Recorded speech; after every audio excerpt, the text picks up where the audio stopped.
이제 현재 입시랑 어떻게 달라지는가를 생각해 보면 내신에서는 1등급을 놓치면 큰일 난다는 말만 사람들은 자꾸 강조를 합니다. 과거에는 조금 실수해도 괜찮았거든요. 내신 1등급 극초반만 받으면 의치대가 가능했는데 이제 이런 게 사라진다. 그럼 이제 주목될 만한 게 하나 다시 만들어질 겁니다. 주목할 게 뭐냐면, 안녕하세요 여러분. 오늘은 현 고1 학생들에게 정말 중요한 이야기를 해볼까 합니다. 앞으로 5등급제 하에서 대학을 어떻게 준비해야 할지 궁금하시죠? 이 영상은 여러분의 성공적인 대학 입시를 위해 꼭 필요한 정보를 담고 있습니다. 특히 내신 올 1로만 의대, 치대, 한의대를 갈 수 있었던 시대는 이제 완전히 끝났음을 알려드립니다. 여러분, 내신 5등급제가 도입되면서 무슨 일이 일어날까요? 예전에는 내신 1등급이 상위 4%였죠. 하지만 이제는 상위 10%까지 1등급으로 포함됩니다. 이게 무슨 의미일까요? 내신 올 1 학생들이 통계적으로 보면 전국적으로 250명 정도로 추정이 됩니다. 그런데 이게 5등급제로 바뀌면요, 무려 7,000명으로 늘어나게 되는 걸로 계산이 됩니다. 생각해 보세요. 이전에는 한 학년에 250명 정도였던 올 1 학생들이 이제는 7,000명이 되는 거예요. 마치 작은 마을 하나가 통째로 올 1등급이 되는 셈이죠. 이런 상황에서 스카이나 의대, 치대, 한의대 같은 상위권 대학들은 어떻게 학생을 선발할 수 있을까요? 전부 다 뽑을 수는 없잖아요.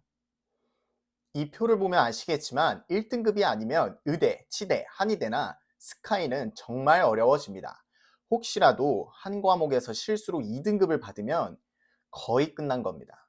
마치 완벽한 달리기를 하다가 마지막 1m에서 넘어진 것과 같죠. 하지만 내신만 잘 받으면 다 해결될까요? 아닙니다. 내신을 잘 챙기라는 건 이제 두 번만 하면 입이 아픈 내용이지만 앞으로 알려드릴 내용이 정말 중요합니다. 얼른 노트와 필기구를 준비하세요. 2028년 대입 성공을 위한 필수 전략 3가지를 알려드리겠습니다. 첫 번째, 내신 외에 챙겨야 할 것. 이제 상위권 대학들은 내신 외에 다른 것들을 더 요구하게 될 겁니다. 수능은 물론이고요. 생활기록부를 심층적으로 분석하거나 면접을 통해 학생의 다른 역량을 평가하게 되는 거죠. 이제 현재 입시랑 어떻게 달라지는가를 생각해 보면 내신에서는 1등급을 놓치면 큰일 난다는 말만 사람들은 자꾸 강조를 합니다. 과거에는 조금 실수해도 괜찮았거든요. 내신 1등급 극초반만 받으면 의치대가 가능했는데 이제 이런 게 사라진다. 그럼 이제 주목될 만한 게 하나 다시 만들어질 겁니다. 주목할 게 뭐냐면 생기부와 수능 최저입니다. 기존에는 내신 1점, 극초반대 점수만 받으면 여러 모든 것을 설명해 줬어요. 하지만 이제는 그런 상황이 아닌 거죠. 같은 1등급 내에서도 진짜 실력자를 가려내기 위해 대학들은 생기부 활동을 꼼꼼히 살펴볼 것입니다. 그리고 수능 최저 학력 기준도 엄청나게 강화될 겁니다.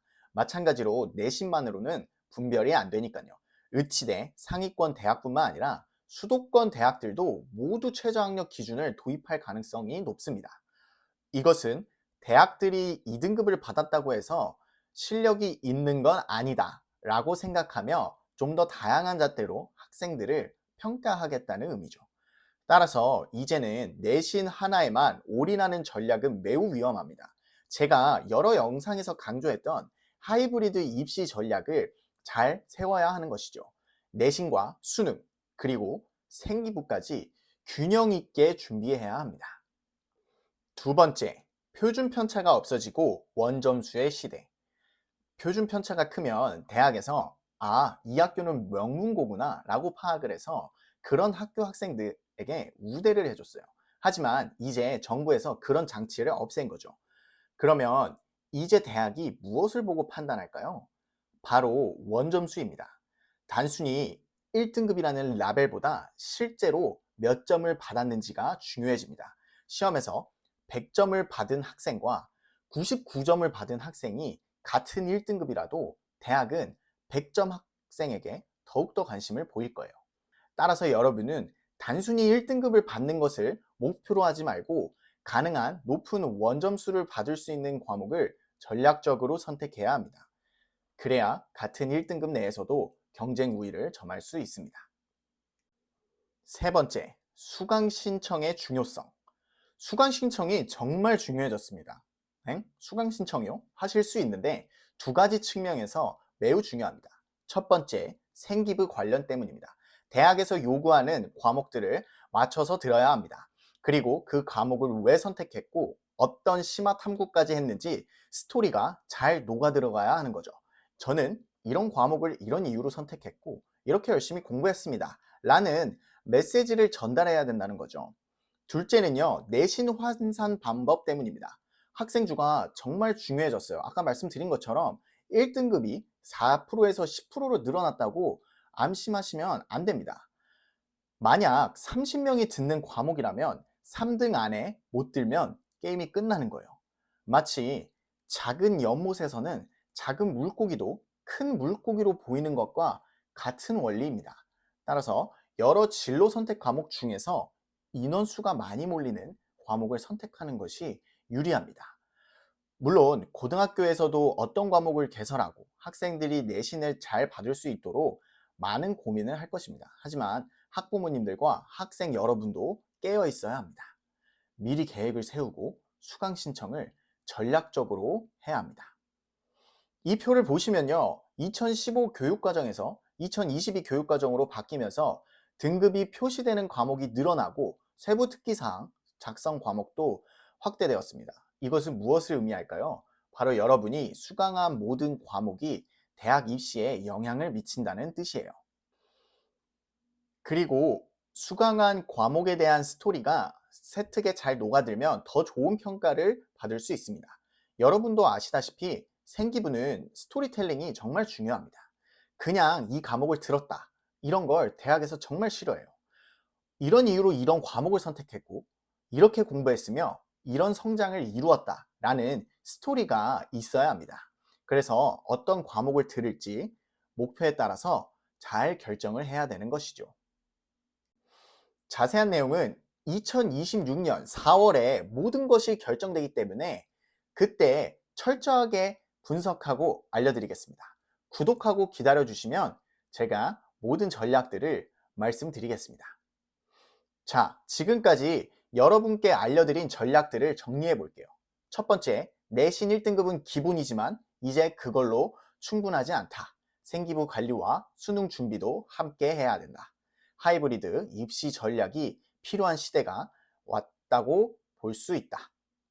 둘째, 단순히 1등급을 받는 것보다 높은 원점수를 받는 것이 중요하다. 셋째, 수강 신청을 전략적으로 해야 된다. 생기부에 좋은 스토리가 담겨야 되고 내신에서도 유리한 과목들을 선택해야 한다. 여러분, 이 세 가지만 잘 기억하셔도 5등급제 시대에 대비할 수 있습니다. 2028년 대입은 정말 달라집니다. 하지만 두려워하지 마세요. 제대로 준비하면 여러분이 원하는 대학에 갈 수 있습니다. 저는 앞으로도 계속 대학 관련 소식, 학생들이 원하는 꿈의 대학을 갈 수 있도록 양질의 정보를 제공할 것을 약속드립니다. 구독하고 좋아요 누르시면 이런 유익한 정보를 계속 받아보실 수 있어요. 오늘도 시청해 주셔서 감사합니다.